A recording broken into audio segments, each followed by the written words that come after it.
If you're lucky enough to be teaching in one of Monash University's new active learning spaces in the Learning and Teaching building, you should be very excited because, assuming you approach it the right way, you'll have an unparalleled opportunity to improve the effectiveness of your teaching by giving students more agency in their learning. And I'm sure you'll find the experience of working with students in that environment will be more rewarding for you as a teacher too.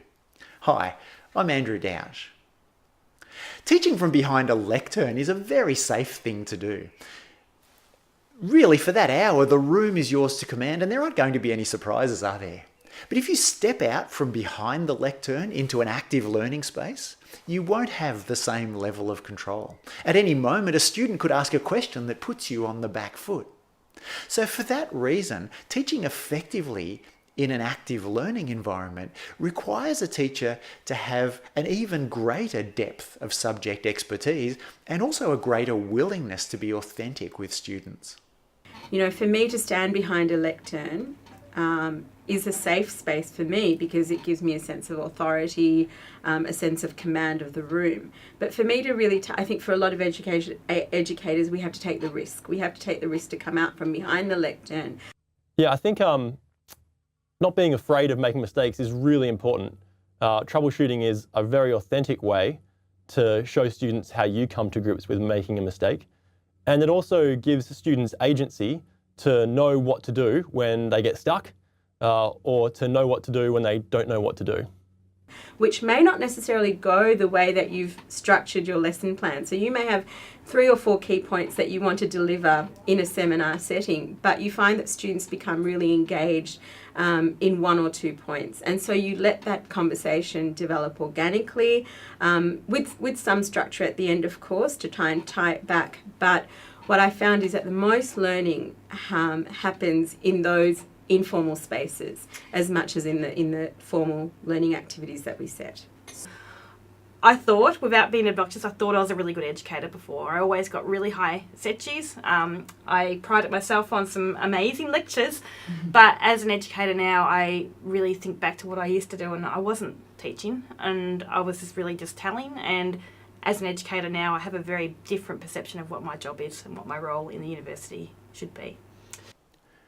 Many lecturers find the shift to active learning to be uncomfortable because it really does require you to rethink your role in the learning process. It requires you to think differently about who you are as a teacher.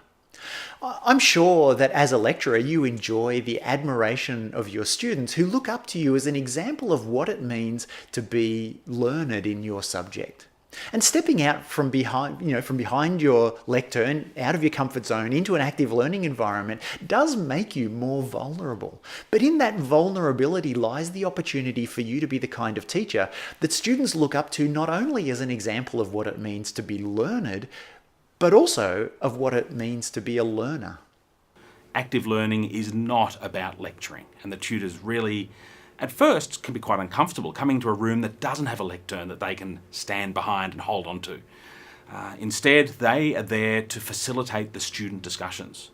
So they set the scene, they give the students the problem to be solved, and then they have to take more of a back seat. We want them sitting down at the individual tables with the students rather than standing at the front of the room lecturing at them.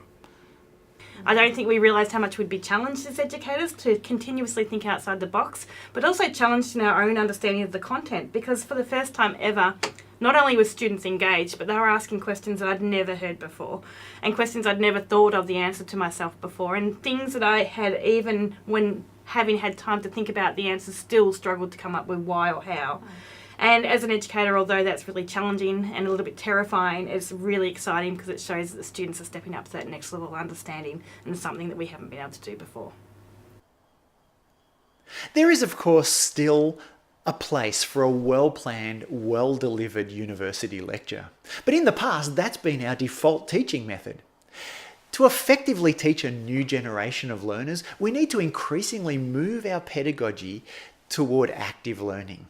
Anyone who's done that, I'm sure, will tell you that it takes a lot of work and requires a lot of planning. But I'm also confident they'll tell you it's completely worth it and that the rewards are significant, both in terms of the interactions and relationships that you'll build with your students, but also in terms of their learning efficacy. And although it was a lot of work to start off with, we certainly had a lot of hours of extra work that we put into thinking about how we wanted to teach. The rewards have been absolutely amazing. Of sitting with a group of students, a group of learners, if you will, on the same level, not taking into consideration the hierarchies, and understanding that just shifting the spaces that you are taking up space in helps to shift relationships as well. Any teaching innovation is challenging. It requires a lot of planning and multiple attempts to get right. And other people who had been experienced in this type of pedagogy has said to us, it is a tough slog, but you're going to love it. And I don't think that we actually realised how much we would.